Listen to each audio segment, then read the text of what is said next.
everybody, good morning. Friday morning. What is today? The 3rd of July. My fellow gringos are going to be celebrating the 4th of July, hopefully at a social distance and hopefully with the mask, anywhere you are.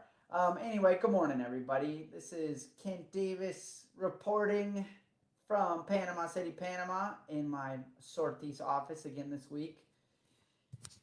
Because we are busy. Gracias a Dios. Lots of activity this week in terms of offers getting submitted, new listings coming up. We're coming back, guys, and it's kind of exciting because really Panama hasn't even opened up yet. We're still expecting our airport, fingers crossed, to open up July 22nd or in about 3 weeks. Construction sector should be opening up in about 2 weeks. They just announced that moratorium extension last week. So yeah, everybody's chomping at the bit to get back to work. But here at Panama Equity, we haven't stopped. So anyway, good morning, everybody. Today, I wanted to talk about something that's on everybody's minds. If you're looking at real estate, whether you own property here or thinking about buying, our prices. What's been happening? What do we think might happen? What influences prices? And what we've seen. Next week, I'm excited to get, he confirmed, so hopefully he can join us, Raul Vallarino with Avinco. That is one of our largest appraisal companies. He's the man. Banks trust him. We trust him.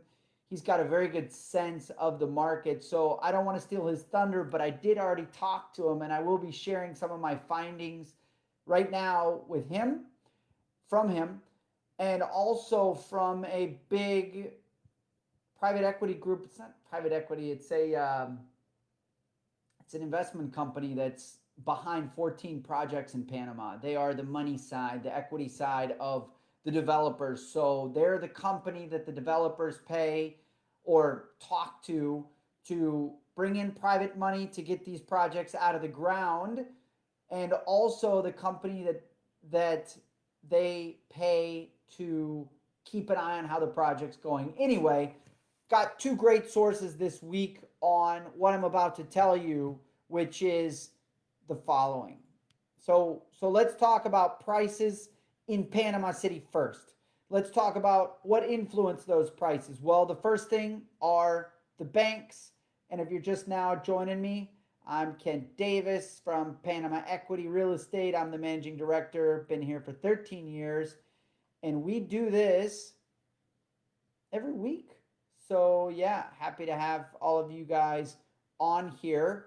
Comments, please. Love comments. By all means, share what you're thinking.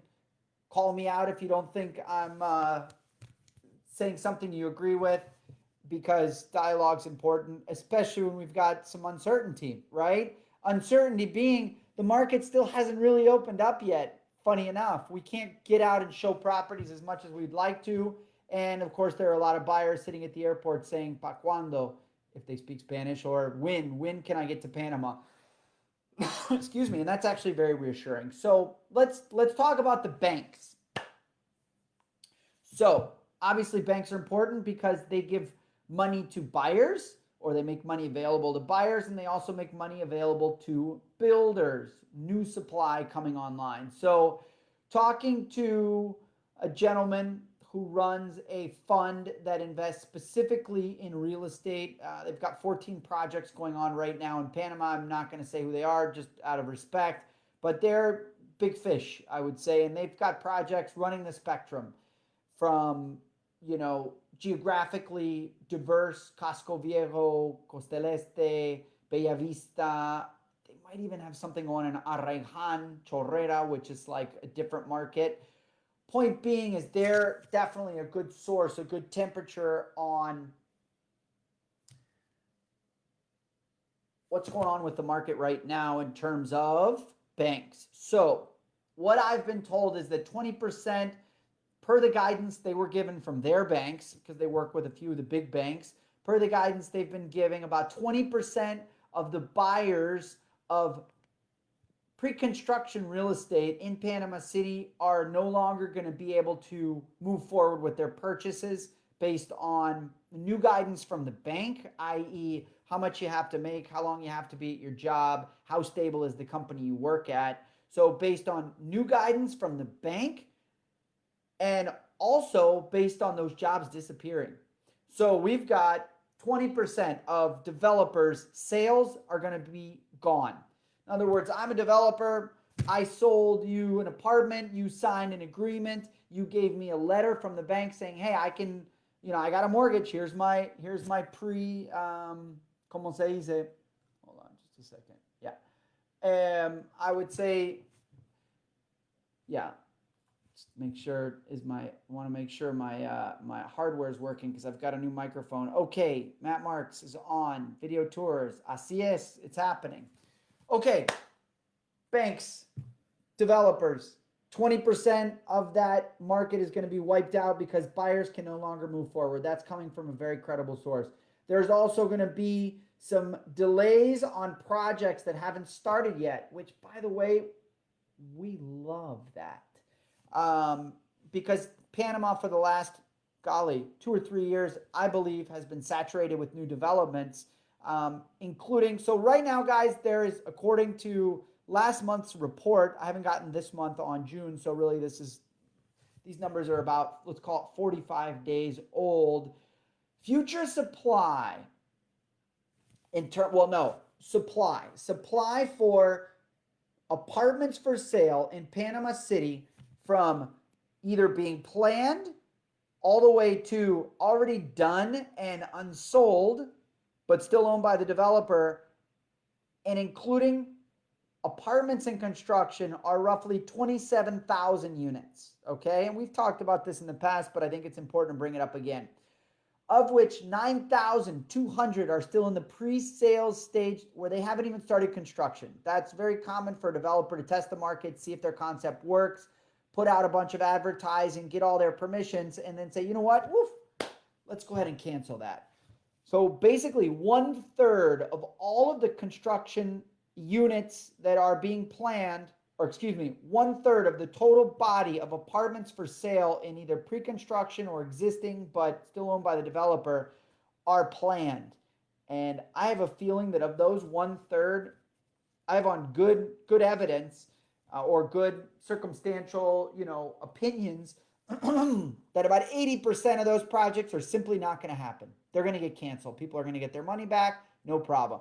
Again, awesome news, because we didn't need all that inventory, and it looks like about 1/3 of that inventory is not going to come online, period, ever, or at least for the next, that kind of inventory would have affected actual inventory, would have impacted the market, truly impacted the market in about 3 years, because that's how long it takes for your average construction project to get built, right? 20 floors, 5 apartments per floor, 100 units, whatever. It takes about 3 years.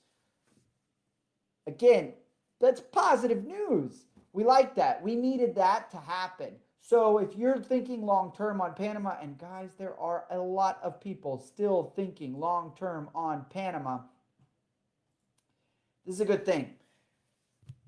Okay, so what about developers? Developers, we've seen, have not started dropping their published prices, but some of them have approached us by saying, look, Kent, we are open. We haven't had any sales in the last 4 months, or at least very few sales. So bring us a buyer and we are willing to talk. So guys, and we know a couple developers who have had those specific conversations with us. So if anybody is thinking about buying pre-construction, now's a good time to start doing your homework. Now's a good time to start understanding prices. And by golly, if you can get a good enough price, which I still think is about 15 to 20% below market on pre-construction, so everybody else is at X, you want to be at 0.8X, now's a great time, especially considering that in 3 years, when your project is going to be done, there's going to be a lot less competition.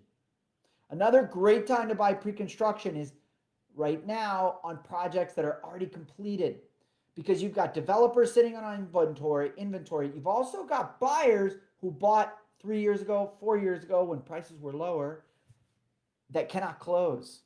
Maybe they can't get financing. Maybe something's going on at home and they're unable to move forward. That's always a great time to be looking at pre-construction, okay? Let's talk about what buyers have been doing in terms of how that impacts the Panama City, Panama condo market. And then we're going to talk about the beach, and then we're going to talk about specifically Pedasi as well. So right now we're in the city. Right now we're talking about prices. And guys, we've got some viewers. So if anybody wants to add any questions, by all means, we like comments and questions. It makes me feel like I'm not just talking to myself. Anyway, rental guidance, we're definitely revising it. We've seen rents come down during this time. Aggressive offers have been accepted. Sellers in our inventory, or I should say property owners in our inventory, where they were stagnant at current market prices, we dropped by 10, 15%. They're ultimately closing at 20% below what ask was 4 months ago. I believe that is the market. We've seen that across our inventory. We've seen that with our agents presenting offers on other agents' inventory. And I think that's about the number that we've seen. And of course, that's going to affect the underlying asset, right? You buy a property for 100 grand. You used to be able to get, let's say, net 5 grand a year on that.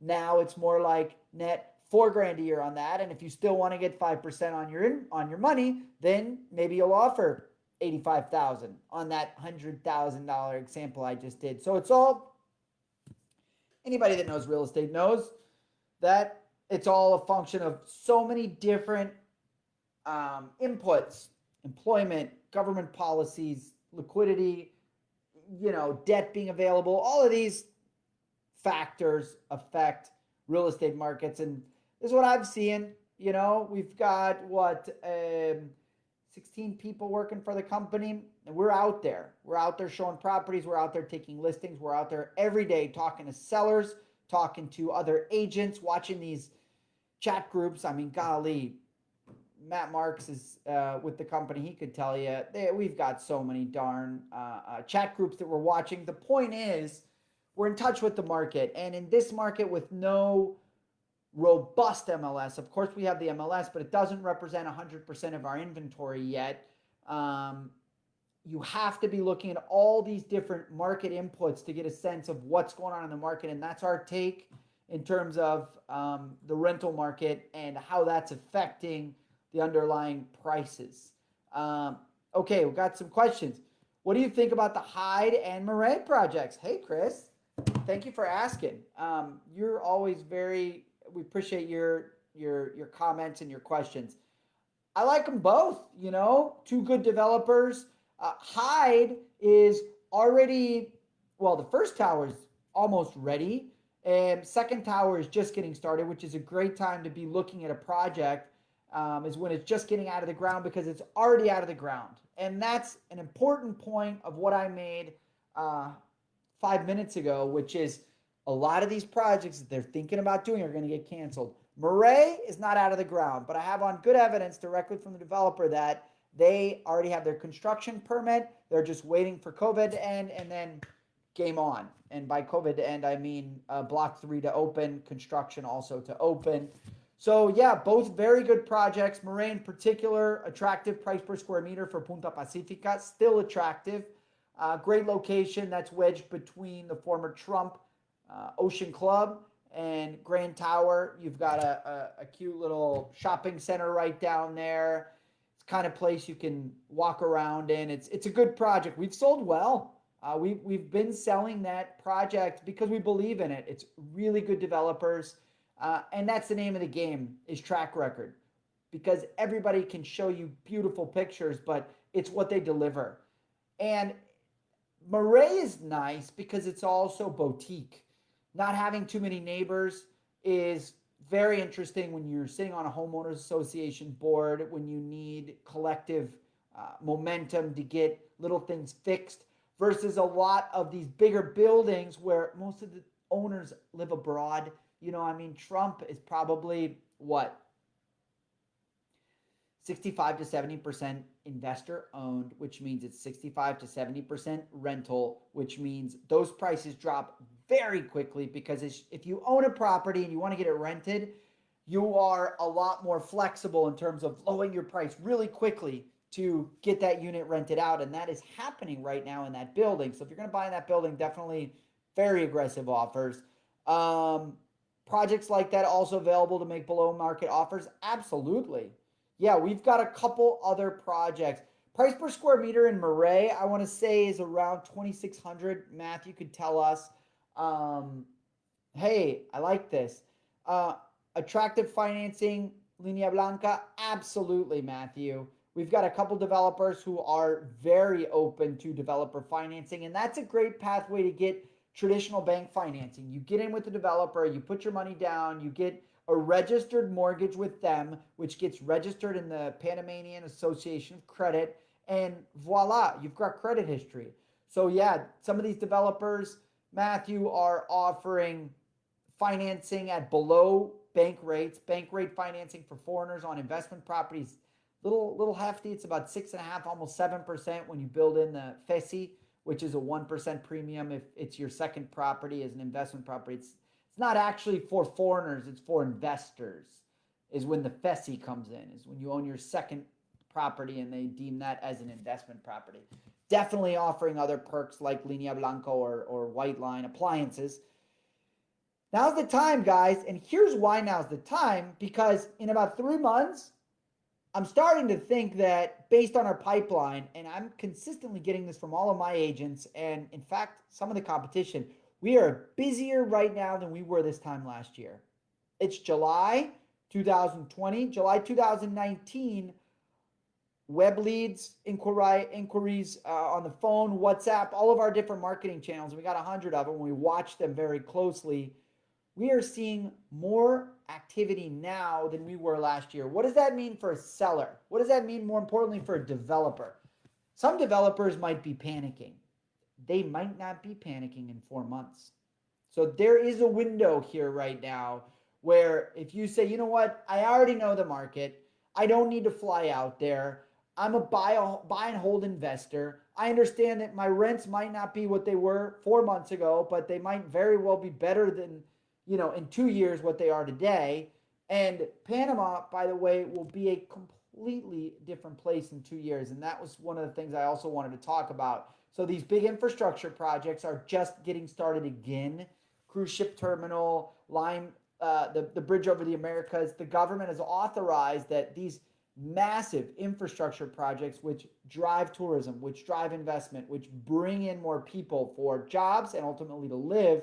What does that do? If you have more people looking for real estate, prices go up.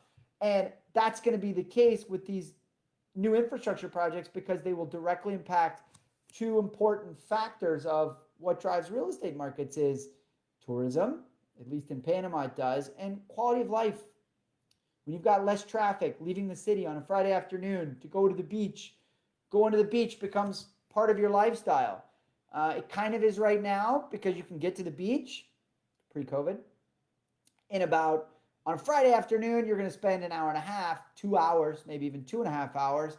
But on a Friday afternoon in 4 years, when this bridge is done, I know 4 years, but we'll get there. That's the thing. Buy and hold investors, there's never been a better time. 2007, when I first moved here, prices started coming up. This is like a reset to 2008 pricing. So if you missed out 12 years ago, just do your homework. You're not going to overpay if you're working with us because we know what prices were, we know what prices are, and I'm pretty confident in where Panama could be in 2 years, right? As confident as anybody could be predicting in 2 years. Yeah, keep bringing those questions, guys. So let's talk about Pedasi for a second. We've got our office in Pedasi. There are, I want to say, about 50 properties we have listed right now. The boys in Pedasi are busy. Both of them have submitted and received offers, confirmation, accepted offers on properties, beachfront lots, for example, brand new homes, for example, accepted offers this week. Guys, in some ways, Panama, regardless of how you think that we've been managing our lockdown, which it's been pretty heavy, 3.5 months of not leaving the house very much, a lot heavier than the US and Europe. And although our results have been mixed and honestly not great yet, they're still expanding. That's obviously a function of testing. But point is, Pedasi's busy, and Panama is pretty busy right now in terms of us, and I think in terms of other real estate agents, in terms of our competition. We're hearing from them daily. Hey, do you have this? Do you have this? Do you have this? So we're not the only ones who are busy, and that's great news. That means that in Q4, things are going to be cranking because, a lot of these deals cannot close until people can physically be in Panama to sign the deeds, etc. Maybe they need one last look, but Panama is so well positioned for people that are freaking out in the US, freaking out in Canada, in Europe, saying, oh my gosh, political unrest, domestic challenges. Obviously, COVID is going kind of bonkers in the US right now if you read mainstream media, which is all I read for the most part. Point is that Panama has always been, the appeal of Panama is it's safe. It's a good place to have your money because we're on the dollar. Our banking system is stable. There are no politics involved in state-owned banks. The laws are very clear, transparent. You know that you own the property outright. Panamanians and locals have the same, foreigners have the same rights and protections as Panamanians.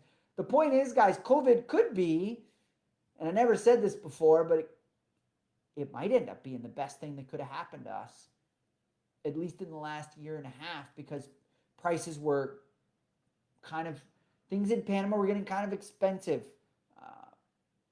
Prices compared to other parts of the world could be deemed expensive on a price per square meter. Restaurants in other parts of the world, groceries in other parts of the world, and by golly, Reba Smith, sale, sale, sale. Office leases, restaurant leases, prices are going down. Idea being, hey, Panama might become a cheaper place to live. So anyway, point here, guys, and again, I've been talking for already 25 minutes. Pedasi is very busy. Year on year, we've had more people. A lot of these sales are going to close when people can travel, but we've got accepted offers. I think every single one of my agents, with the exception of one, has an accepted offer that they're sitting on, waiting. Now, I and the company, we probably lost about $1 million worth of sales that were going to happen up to COVID, almost exactly $1 million in terms of property value, because, I've got a buyer looking to spend almost $700,000 in Argentina. Deal was done. Contract was getting ready. He can't leave until September. So he's saying, you know what? Let's put that one on hold. It is what it is. But yeah, Panama could be very well positioned. That's my point. And that's there's a summary, guys, on what's going on with the banks, what's going on with developers, what's going on with city prices as a function of buyers and renters, what's going on in Pedasi. Pedasi of all places, Playa Venao, Pedasi of all places are probably better positioned than anywhere in Panama. You've got social distancing, you've got low cost of living, you've got low cost of real estate, you've got some beautiful properties, ocean front, ocean view, 250,000, 300,000, you're listening to the sound of the ocean when you fall asleep. What are you going to pay for that in a place like, I don't know, Costa Rica, a place like Miami, a place like the south of France? Point being is your money still goes further, and talk to us. We know what we're doing. We've been in Pedasi for almost a decade. We've been in Panama for over a decade. I've been here for 13 years. Panama Equity has existed for 12 of those years when I started it. So anyway, guys, 11 a.m., that's your real estate wrap up from Kent Davis. Here I am, Managing Director of Panama Equity. Appreciate all of you guys tuning in.